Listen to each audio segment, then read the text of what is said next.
Ерте заманда ағайынды 4 жігіт болыпты. Олардың үшеуі бірінен бірі өткір, кер, жалқау, шаруаға қыры жоқ, берекесіз екен. Ал кішісі еңбексүйгіш, малжанды көрінеді.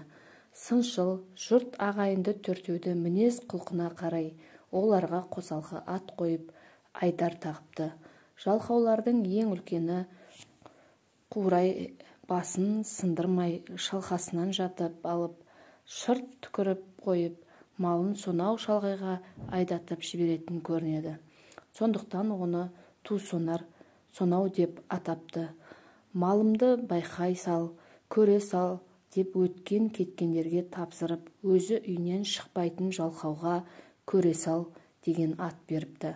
Малына тек сырттай қамқорсып, айдай сал деп көрінгенді жұмсағыш жігіт айдай сал деп атапты. Ал ағайындылардың кенжесі айранын ұйттап, қойын құрттап, малын өзі бағыпты.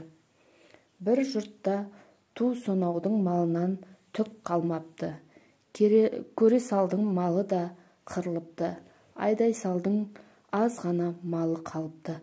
Ал малын өзі бағып күткен еңбекқор жігіт малын жұтатпай қыстан аман алып шығыпты.